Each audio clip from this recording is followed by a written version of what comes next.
There are people who are greatly in tune to the spiritual world. Whether you believe in this sort of thing is really just a moot point, because at the end of it all, it doesn't matter if you're a believer of ghosts, demons, angels, and other worldly things.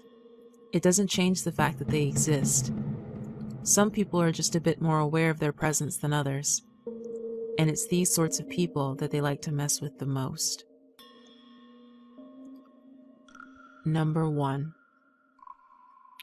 It was the summer of 1966. I was 12 years old and visiting my family in Daegu, South Korea. I came from what people would refer to as a noble household, so it sufficed to say that we lived in a pretty large house in the center of the city. The layout of our home was simple and practical. A large metal gate that surrounded our home, and once past the gate, you were able to gain access to the walkway that led up to the main house. Korea was still a developing nation, especially it being just a little over a decade after the conclusion of the Korean War. So, as it stands, a lot of homes had the bathrooms located outside of the main house. Yes, outhouses. Those things I'm sure most of you like to compare to as porta potties nowadays. The rain was pouring down. Korean summers are the equivalent to monsoon season, so heavy downpours were common. It was the middle of the night and I had to go to the bathroom. It was a little ways from the main house, and the fastest access was through the great room's side entrance through a sliding door. Grabbing the umbrella from the little container by the door, I had slipped on my outdoor shoes and opened up the umbrella just as I heard the sound of the door buzzer from the front gate. Looking over my shoulder, I squinted so I could make sure I could tell what time it was from the clock on our mantel. Nope, I hadn't been imagining it. It was just after 2 in the morning. Who in the world would be ringing the buzzer at this time of night? I stepped off the back porch onto the stone walkway, the rain thundering over my head against the umbrella. "Hello?" I called. There was no answer. My grandmother was a superstitious sort of woman.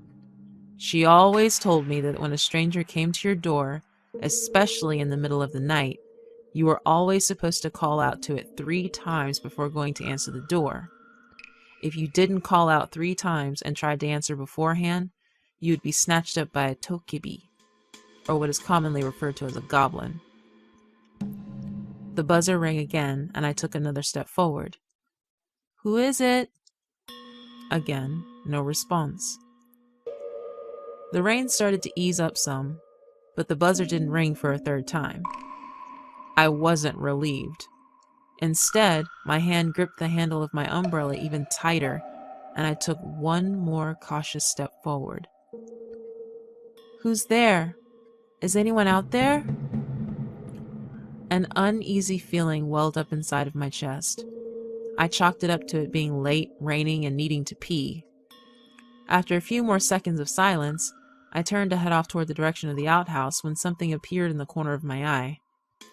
I craned my neck slowly, turning to look back to the gate only to see a pale hand appearing over the edge of the gate in the rain.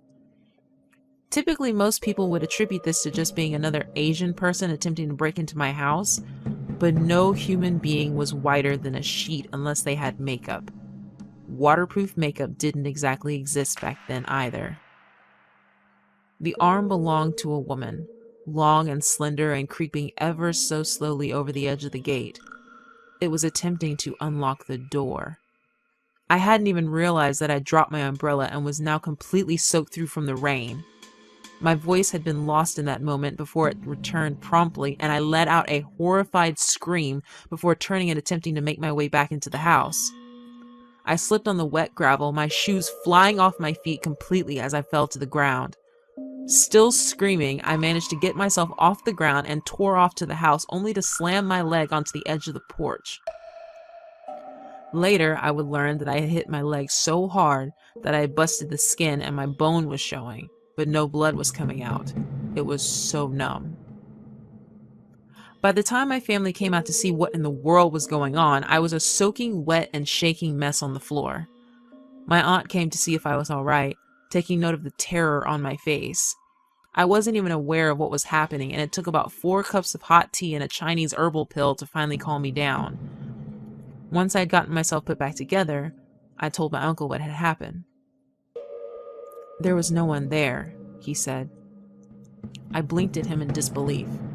That couldn't have been true. There was no way I had been hallucinating. "I know what I saw, Uncle. Someone was trying to get into this house." "You don't remember, but in the middle of all your screaming, you were pointing to the door, so I went to see who might have been there. But when I opened the gate, there was no one." That was impossible. "I'm not crazy, Uncle, I swear."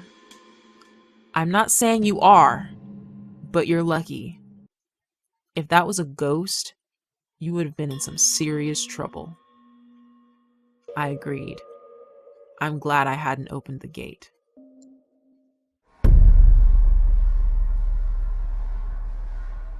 Number 2. Most of my family lived out in the countryside. My dad was an active duty officer in the Korean military, so I was often shuffled around between my relatives during the holidays. I had opted not to go to high school since it was only required to finish out middle school. I couldn't afford tuition and my father couldn't be bothered, so I often just worked in the city and would come out to the country during my vacation days. Country life was peaceful, but there were a lot of the kids my age who often thought the simplest of things were the most amazing. Take movies, for instance. There were no actual theaters in Gyeongju in the early 70s, so whenever a movie would be playing, it often was showcased for outdoor screenings where most people would pitch up tents and watch the movie on a giant sheet. A lot of the movies they got were also dropped down very late in comparison to their release dates in the cities. I was 17 at the time and visiting my family for Chuseok, or Korean Harvest Festival, coming down a couple of days early so some kids were still in school. A lot of my friends whined and prodded me to come out to see a movie with them that night. The Red Scarf, it was called, about a Korean fighter pilot during World War II. I had already seen the movie when it debuted over in Daegu, and had told them this, but they weren't listening. It hadn't mattered if I had seen it or not. It had been months since they'd last seen me and wanted to hang out, so I didn't think anything of it. Since my family lived out in the country, not many buses ran in and out of town. The last bus had already come and gone, so my group and I just walked like we normally did. We still had a good bit of daylight before it was time for the movie, and we chatted amongst ourselves, catching up on the latest gossip and them grilling me on what life was like in the big city. On the way into town, there was a dirt road you had to walk along with a man-made lake off to the side that broke off into a clearing. During the off-season, some farmers had planted rice in the lake as a backup supply, but that had been back during the war. There really wasn't a need for it now, and I had always wondered why no one had even bothered to fill up the lake. There weren't fish in it, and no one planted rice there anymore, so it just seemed like a wasted bit of space. Whenever I asked this question to any of the elders in the village, they simply said that they weren't allowed to touch it, and I, feeling that was all I needed to sate my curiosity, left it at that. We made it into town where everyone had set up the tents, and after getting a few snacks, we sat down and watched the movie. They, of course, responded with the amazement I knew they would have. After chatting a bit more, we gathered up all of our stuff and started back on the dirt road back to the countryside where our houses were. Since most of the people I hung out with were guys, it didn't come as a surprise that they were the stereotypical country boys who like to get into scuffles like any young kids do. As we were walking back, said group of scrappy boys decided they wanted to pick a fight with my friends. I wasn't about to get tangled up in all of that, so when they left me on my own, I didn't think much of it. The only thing I was pissed off about was how they'd taken the only flashlight. After being abandoned, I made my way back onto the main dirt road heading back toward the country. There weren't streetlights back then, so I had to just trust my eyes and hope that they adjusted as best they could under the light of the half moon in the sky. The air was still, the cicadas crying their shrill songs along with the soft crunch of my boots on the dirt path. Though it was difficult to see, I knew that I would be approaching the man-made lake soon. Stuffing my hands into my pockets, I walked on without much thought to where I was really walking, my mind wandering to other things, my family, my friends, and what I was planning to eat when I got back to the house. A soft gust of wind brushed up against me, and I suddenly heard the soft cries of a young girl. Turning my head, I tried to peer into the darkness, but I couldn't see anything past 3 feet ahead of me. The crying seemed a little ways off, and I paused in my steps, turning towards the direction of the sound. "Hey, who's there?" What's the matter? The crying continued, coming closer, and I could hear the soft scuffling of feet on the ground getting just a little bit closer. Are you lost? Don't cry, just follow behind me. The little girl's voice sobbed a little, hiccuped, and then continued crying softly, but now it seemed as though she were only a few feet from me. Motioning with my arm, I turned and started walking again. Just follow the sound of my feet and voice, okay? I know it's dark, but just trust me. I continued walking, the young girl continuously crying behind me, but she kept her pace with me, so I was grateful that I didn't have to slow down further to help her. As we got closer to the lake, though, her crying suddenly grew louder and it started to get annoying. There was only so much patience my 17-year-old self could give. I told her several times to stop crying and she just wouldn't do it. When it got to the point that she was basically all but wailing in my ear, I stopped and turned around even though I still couldn't really see anything clearly in front of me. If you don't shut the hell up, I'm going to kick your ass into that lake. Stop crying! And just like that, the crying stopped. Everything was silent except for the sound of the cicadas and the soft wind blowing through the trees. I took a moment and looked around, wondering if I had scared the girl into silence. Hey, are you there? But there was no answer. Nothing. After calling for her several more times, I figured she had gotten upset at my yelling and decided to go off on her own. Not thinking much of it, I turned and started off back to the path and went back to my uncle's house. When I got there, they asked why it had taken me so long to get back home, and I told them about the girl I was trying to walk home who left after I yelled at her to quit crying. My uncle's face drained of color, and when I asked him what was wrong, I could visibly see him swallowing the lump in his throat. A lot of people have drowned in that lake walking alone at night. They say the ghost of a young girl who committed suicide there will drag them into the lake with her before they get a chance to get past it. I never walk that path alone at night ever again.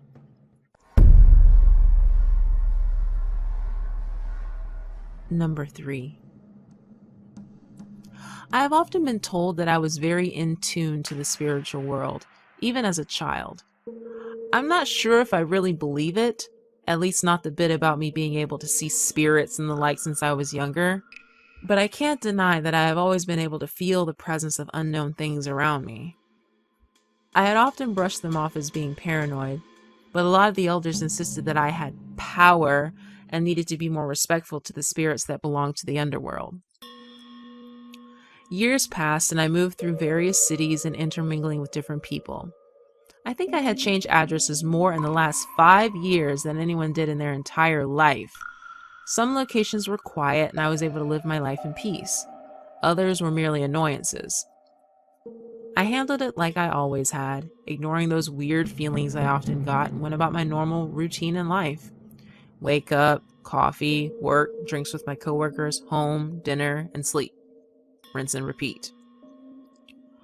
I was 28 years old, living in Daegu and in the process of changing jobs again. Getting a job closer to the heart of the city, I couldn't be bothered to commute from the outskirts back into town every single day, so I opted to get a place inside the city within walking distance of my job. I was young and trekking several blocks every day wasn't going to kill me.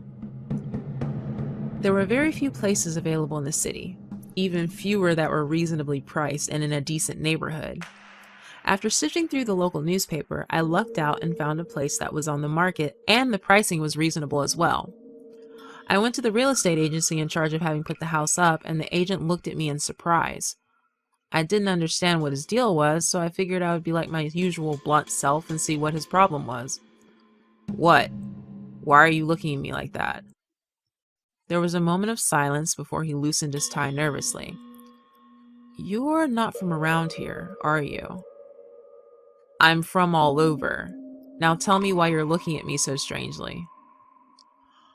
Well, there's rumors that the place is haunted, but even the fortune tellers say that whatever is in that house is a very angry spirit, stronger than anything they had ever felt before, and it's almost impossible to cleanse. Oh, come on. I scoffed and looked at him like he'd lost his mind. I must have mirrored the expression he had earlier. Well, almost. I'm sure I looked much more annoyed. You have got to be kidding me. No, I'm very serious. No one has ever made it longer than 3 months in that house. It's a place with very bad energy. I wanted to question why they didn't just tear the place down, but I remembered something my grandmother had once told me. That if there were bad spirits, angry spirits inside of a place, the last thing you wanted to do was disturb their territory. They would chase after every generation in your line until your own spirits and those of your family couldn't rest peacefully. Sighing, I shook my head and grabbed a pen from the cup on his desk. Just give me the paperwork. I'm moving in. It's the only place I can afford right now. Bring on the dead. It took almost no time for me to finish the paperwork and was moved into my new residence before the end of the week. The first couple of days in the house, I had probably subconsciously psyched myself out. There would be random noises in the middle of the night that attributed to it being normal seasonal noises of the home contracting and expanding based on the temperature outside. However, 2 weeks into my stay, things started to get a little bizarre. I came home late from my shift and hanging out with my coworkers. I was a little drunk and staggering into the house, dumping my keys and purse on the counter and peeled my clothes off layer by layer before collapsing into the bed. It didn't take long for me to fall asleep. Shh. I opened my eyes, greeted only by darkness as I heard the sliding door to my closet slip open slightly. I didn't have to see to know it had been my closet. I assumed it had just loosened itself. This place wasn't exactly brand new. Figuring it was just the house being obstinate and old, I rolled back over in bed to go back to sleep. Not even 5 minutes later, there was an incessant tapping on the wall above my headboard. It was like a demonic woodpecker trying to eat away at my wall. Drunk and frustrated, I sat up immediately and slammed my hand on the wall. Cut that shit out! I'm trying to sleep! Silence. Beautiful silence. I went back to bed and wasn't bothered for the rest of the night. About a month in my stay, I was able to enjoy the peace of the house. My routine wasn't broken, and outside of the occasional weird noise, a creak and moan from the floorboards or walls, I moved around relatively undisturbed. Again, I came home after a long day of work and a night out with friends. One of my girlfriends coming home with me because she had lost her house key and it was well past hours for her to get a new key cut. She whined at me to make food for her, and after that I put her up in the spare bedroom, and it didn't take long for her to pass out. After washing up, I went to my own room and settled in to have a good night's rest. I'm not sure if I was asleep for 10 minutes or an hour, but the temperature in my room immediately began to change. It was as if the warmth was being sucked slowly out of the room, the sudden shift causing me to move in discomfort in my sleep. The air started to grow thin and cold, and it was at this point that I woke up but kept my eyes closed. In the far corner of my bedroom was where the chill was coming from, seeping through the walls and filling my room as though a slow change in air pressure was happening. Colder and colder it started to grow to the point where I could feel my legs and arms trembling slightly beneath my blankets. That's when I felt it. You know that feeling you get when you know you're being watched? The sort of feeling that someone is hovering over your bedside looking down at you? You don't have to open your eyes and know that someone is there because you can just feel their presence. That was what I felt, mere inches from my face. Had I opened my eyes, I'm sure I would have been staring back into the piercing cold eyes of some otherworldly creature. I kept my eyes closed. I didn't even breathe. Instead, I balled my hands into tight fists and squeezed, feeling my nails digging into my palms as the pain kept my mind clear and free of the fear that threatened to eat me up inside. There wasn't a sound being made in the room save for my own breathing, but I could still feel a face inching ever so closer to me, the room growing colder by the second. And then, a few seconds later, I heard the sound of tissue being pulled from the tissue box I kept next to me on my bedside table. 1, 2, 3. I sat up, threw the blankets off me, and screamed at the top of my lungs before grabbing the box of tissue and hurling it across my bedroom. Letting out another scream, I scrambled out of my bed and quickly turned on the lights, my chest rising and falling with each labored breath I took.